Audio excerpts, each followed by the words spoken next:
I saw Spider-Man Brand New Day just to get the hard part out the way or the easy part out the way. I enjoyed the film. I thought it was really good. I thought the direction was very much different. I thought Tom Holland put on a very strong performance, and usually that's what's most important. Now, getting into it all, I will say that Brand New Day really did feel like a breath of fresh air for me. Like, I think that this movie did something for Spider-Man that we've been waiting for this version of Spider-Man for a long time, and that's put him in a situation where he's pretty much alone for a while, and he's been pretty much locked in to himself. So this takes place about 4 years after No Way Home, and if you've seen No Way Home, you know 2024 is when No Way Home takes place, which puts this movie in 2028. And one thing about the movie that I was always impressed with is the fact that one, it didn't feel dry. I will say it does have a little bit of a slow burn, even though I don't think it's as slow as people make it sound. I think people just expect something to happen every second of every scene. And some movies don't breathe. And I think the best part about Brand New Day is that it absolutely gets to. I think that's the best part. It gets to breathe. You get to see Peter go through the motions, go through the tractions, go through all these things on his own.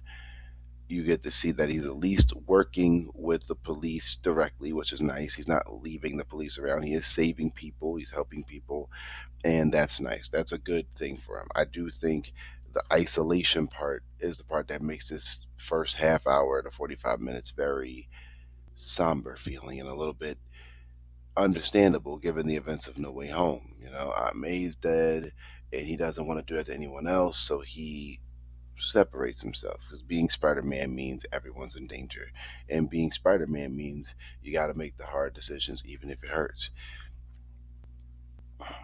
It's like, bruh, it makes so much sense, but then you're just like going through the motions. I think a lot of people had their hopes up that this was going to be just nonstop insanity the whole way through. And honestly, I agree. I think the trailers gave us a lot of insight of like what we were going to get. And I think they just put all the cool, flashy shots in one trailer. And everyone was like, oh my God, it's going to be crazy. We got to go see it. And I think what I ultimately came down to was I was very proud of the fact that Spider Man Brand New Day made the MCU finally feel like a universe without it feeling kind of like it had to be something super huge. Like the only time we ever see the heroes interact with each other, phase one, two, and three, is an Avengers movie or Civil War or like Black Widow being in Winter Soldier or something like that. And that's very rare. But here we see John Bernthal's Punisher, Mark Ruffalo's Hulk, The Hand, things like that.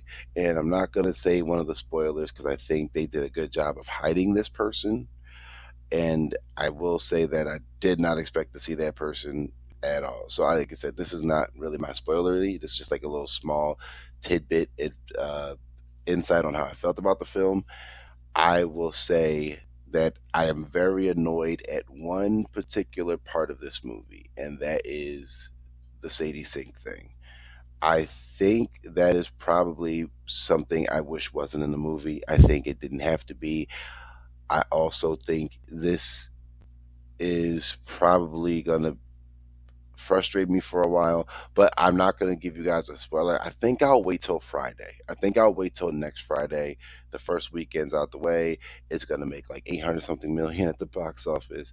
I think by that point, most people will have seen Brand New Day by next Friday. So I think that's when I will come in and give you guys like my breakdown on things in the movie that'll be a little spoiler heavy that I didn't like. But all in all, this is a beautiful Spider-Man movie. I think it's shot really well.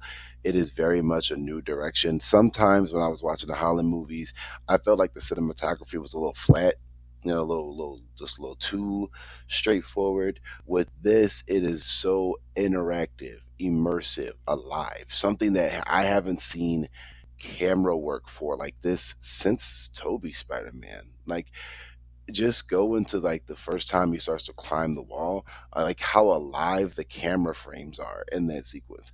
That is how I felt watching this. I was like, bruh, there's so much interaction. The camera's going along with the flow. These are some risky takes that they're making that flow really well. The action is some of the best Spider Man action we've ever gotten live action.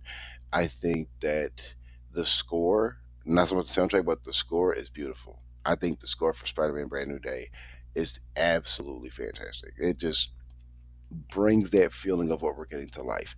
There's a sequence in the movie that I think is so beautifully done that we just don't see often. Is that certain things happen, and he's like swinging through New York as Peter, and it's the music's playing, the thoughts are running through his head. Tom Holland's facial expressions, that whole scene is fantastic. I will say I think that if Ned and MJ weren't in this movie, it wouldn't have affected the movie at all for me.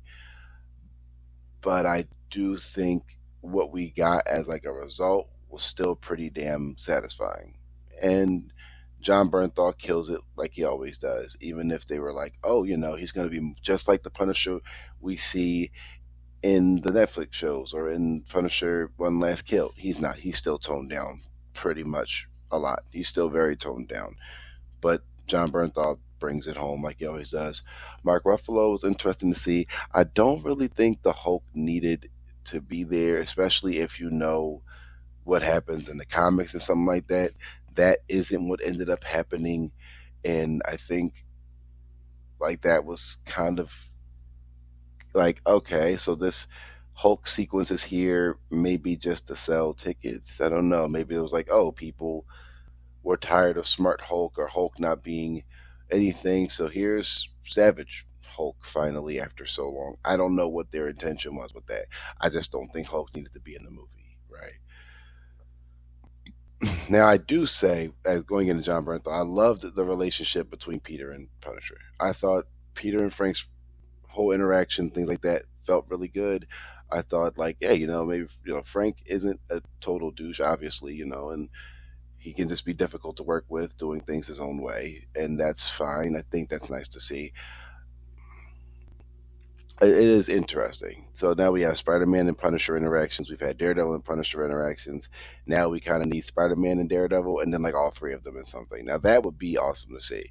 I do think Destin Daniel Cretton. I said it when I first heard about it. I thought it was a weird choice because Shang Chi was just okay in my opinion, and his action scenes are fantastic. So that's gonna be good. I know that. I know Jackie Chan had something to do with it too, which was pretty cool. Ultimately, I still would have preferred like maybe no. I was trying to say like I would have preferred John Watts to do this, but I like Dustin Daniel Cretton's direction, so I'm actually okay with it. But I do stand by that Brand New Day is good, a little overstuffed. Ultimately, still awesome, still awesome. And I think it is absolutely worth seeing. I think it is worth the time. I think it is worth the investment. And anybody who is going to sit here and say like it was a little bit of a mess, they're entitled to their opinion. But I do think what we got from Brand New Day was supposed to be like this bigger, like bigger down the road thing, and that'll also get addressed in my spoiler ish, more spoilery filled review Friday. So be on the lookout for that. But I just wanted to let you guys know that I do love Brand New Day. I think you guys, if you haven't seen it this weekend, see it throughout the week. Please do what you can to see the movie. I saw it in Dolby, and the sound quality was absolutely astounding. And it's funny because, all the talk about cinema dying, my Dolby theater was filled, and people who thought Spider Man was going to hurt the Odyssey, nope. The IMAX theater right across from us at the movie theater was full. So you had a full IMAX theater, you had a full Dolby theater. Spider Man, The Odyssey, Christopher Nolan, and Destiny Cretton pretty much have the box office on lock probably for the next month. So let's just all be happy about that. And going in, I think Reno Day is probably my favorite of the Holland movies. I want to see it a second time to get an opinion. And I probably will be doing that sometime this week. So again, spoiler revealed one will be around Friday. Be on the lookout for that. So let me know how you guys feel down below. If you like Brand New Day, let me know. If you didn't, also let me know. Comment, subscribe, and I'll see y'all on the next one.